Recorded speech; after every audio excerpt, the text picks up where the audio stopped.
Now, according to Wikipedia, there are approximately 21,000 people in the CIA. If there's 1,271 plus government intelligence agencies and 1,900 contracting agencies, and the CIA has 20,000, well, we can imagine they're probably the cat's meow. They're the top of the totem pole, probably, in terms of the intelligence community. I don't know. I'm not in the intelligence community. I live in an RV with a cat, and owing to COVID-19, I've had to lean on my family, which, God bless them for being there. I don't want to do that, especially because I want to tell the truth. And I'm sure these people keep tabs on everyone. So think about it critically.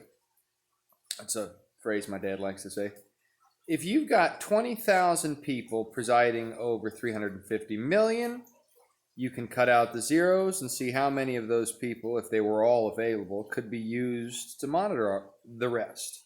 So 20,000 and 350 million, cut out 4 zeros from 20,000 means you've got 2 for, what is it, 35,000? 350 million is 6, 7, 8 zeros minus 4 zeros is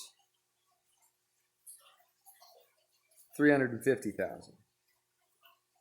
That's not reasonable for, one person to cover 175,000 people. That's not reasonable. However, if you've got 1,271 agencies, you can split up that surveillance. So a human being is awake probably 14, 15 hours a day, 16, 17 hours a day maybe. Few are going to be awake 18 hours a day, that they probably should. There's a lot of things people can get up to in that time. The internet is a great way to sort of condense and consolidate. If you're on the web, everything you do is tracked. Everything you look at. There's a camera on this phone right now. Sometimes I remember to make eye contact with it. Oftentimes I look at the screen. The camera can tell where my eyes are going. That information is stored on a server somewhere. There's a lot of useless information. We're talking terabytes of data per day, but gigabytes, but petabytes and exabytes make it so that's like nothing. So you got to understand numbers a little bit to sort of get an idea of the picture. So a byte is basically a bit of data. A kilobyte's 1,000 bits. A megabyte, I think it's 1,056 actually kilobytes, and then a gigabyte is either 1,024 or 1,056 megabytes, and a terabyte is 1,024 or 1,056 gigabytes, and a petabyte and an exabyte. They just keep popping it up. It's a lot like numbers. 1,000, 1,000 thousandths is a million. 1,000 millions is a billion. 1,000 billions is a trillion, right? Similarly, the numbers in the virtual world escalate. So when someone produces, well, put it this way, 2 gigabytes of memory is 10 minutes of high quality video, right? So 60 minutes is going to be 30 gigs, right?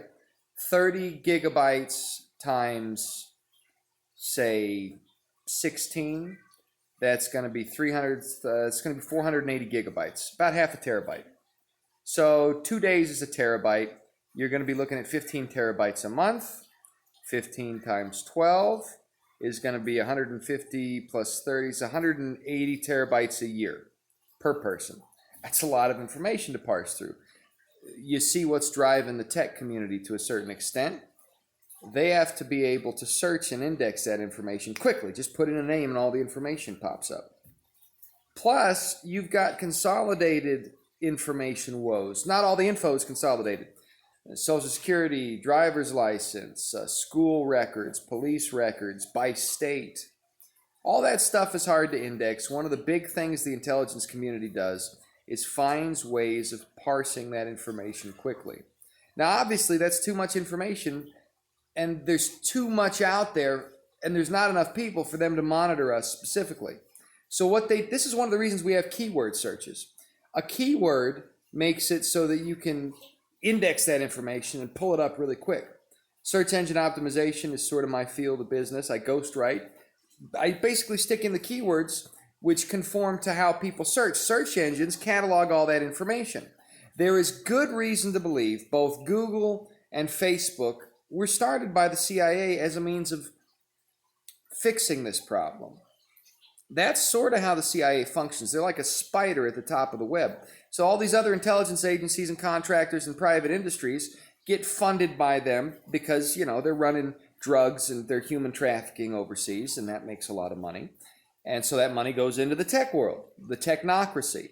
The technocracy is a bureaucracy of technology where, because there's so many people, to manage them properly requires faceless, emotionless indexing of information, like I've just discussed. You put in a keyword.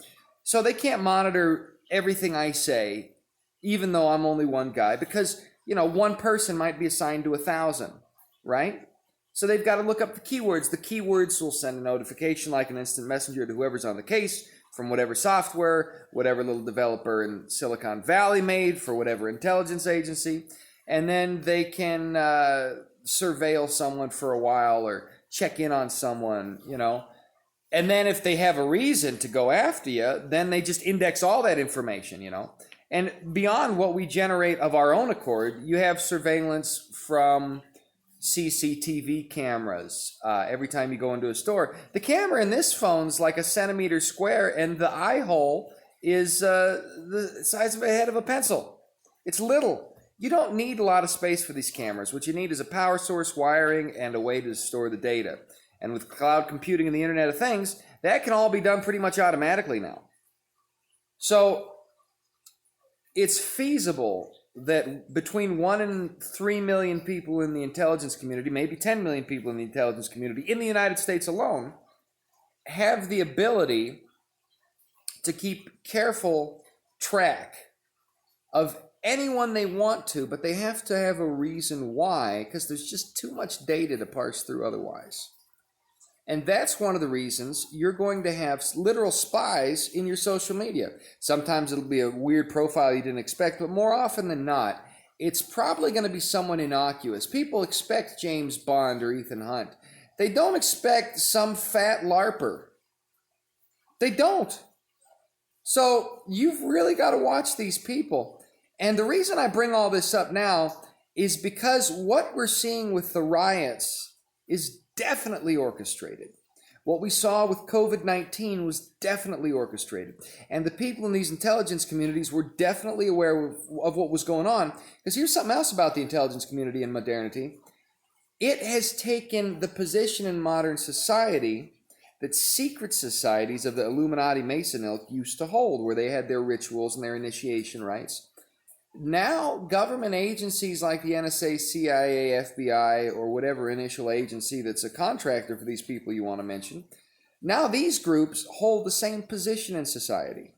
So the Illuminati and the Masons, they haven't disappeared. They've just rebranded into the intelligence community, and that's the case globally. And I figured that out through sources like Jean Le Carre, but also through sources like Rudyard Kipling, who was a Freemason. And he wrote basically the Indian version of Huckleberry Finn about this street kid in India who grows up a beggar and becomes part of the intelligence community. That is the sort of thing that characterizes them. And India's got a long tradition of this because they're an older civilization. So does China. Their intelligence community practices are interwoven with worship of Kali and Shiva and these sorts of things. And so there's rituals involved with it.